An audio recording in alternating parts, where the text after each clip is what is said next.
জান্নাত থেকে পৃথিবীতে মানুষের আগমন, নির্দিষ্ট সময়ের পর মৃত্যুর মাধ্যমে পরকালের যাত্রা, কিয়ামত, হাসর, বিচার, হিসাব নিকাশ শেষে পুলসিরাতের মাধ্যমে নির্ধারিত হবে চূড়ান্ত গন্তব্য। পুলসিরাত কোরআন হাদিসের মাধ্যমে প্রমাণিত বিষয়। পুলসিরাত জানতে, পুলসিরাত জান্নাতে পৌঁছানোর একমাত্র পথ। এটি ভিন্ন দুই ভাষার দুইটি শব্দ একসঙ্গে পরকালের একটি অবস্থান বর্ণনার মাধ্যমে স্বতন্ত্র বৈশিষ্ট্যপূর্ণ একটি শব্দে পরিণত হয়েছে। পুলসিরাতের পরিচয়।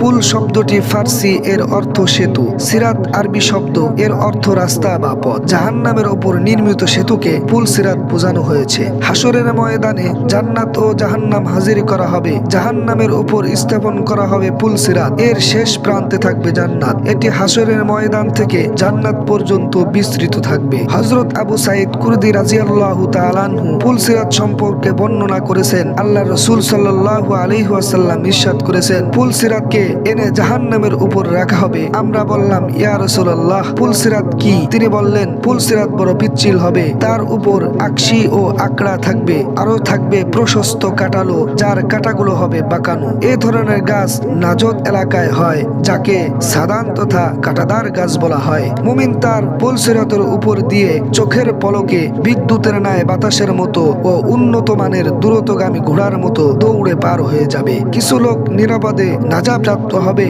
আবার কেউ আচড় খেয়ে নাজাত প্রাপ্ত হবে। ইমাম গাজালি রহমাতুল্লাহি আলাইহি বলেছেন, পুলসিরাত হলো জাহান্নামের উপর নির্মিত একটি সেতু, যা তলোয়ারের চেয়ে ধারালো এবং চুলের চেয়েও চিকন হবে। কাফির ও পাপী বান্দাগণ সেখানে পা পিছলে নিচে পড়ে যাবে, আর সেখানে জাহান্নাম অবস্থিত থাকবে। আর মহান আল্লাহ তাআলা ইমানদারদের পা সুদৃঢ় রাখবেন, ফলে তারা চিরস্থায়ী জান্নাতে পৌঁছে যাবে। মানুষ তার আমল অনুযায়ী তা পার হবে। মানুষের আমল ভেদে পুলসিরাত পার হওয়ার সময় চলার গতিক্ষেত্র তারতম্য হবে। শুধু মুমিনগণ একমাত্র পুলসিরাত পার হতে পারবেন, আর কাফের ও মুশরিকদের প্রত্যেকটি দল দুনিয়ায় যে সব মূর্তি ও শয়তান ইত্যাদি বাতিল উপাস্যের আনুগত্য ও ইবাদত করত, সেসব উপাস্য ও নেতাদের সঙ্গে জাহান্নামের আগুনে নিক্ষিপ্ত হবে। এ সম্পর্কে কুরআনুল কারীমের মধ্যে আল্লাহ তাআলা ঘোষণা করেন, তোমাদের মধ্যে এমন কেউ নেই যে সে পুলসিরাত পার হবে না। এটা তোমাদের রবের সুনিশ্চিত সিদ্ধান্ত। অতঃপর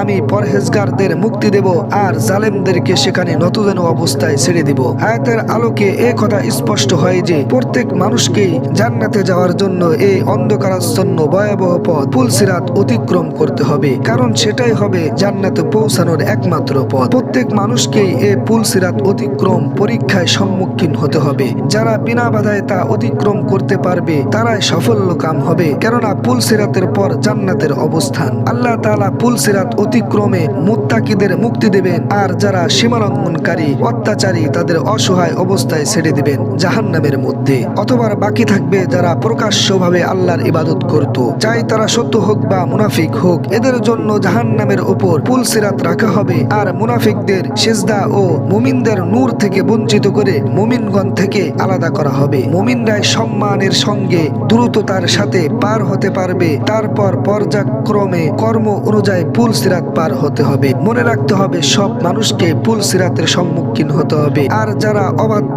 অবিশ্বাসী তারা পুলসিরাত পার হতে পারবে না, তারাই হবে জান্নাত থেকে বঞ্চিত। আল্লাহ তাআলা মুসলিম উম্মাহকে পুলসিরাত পার হওয়ার তৌফিক দান করুন। মুত্তাকি বান্দা হিসেবে নিজেকে তৈরির তৌফিক দান করুন।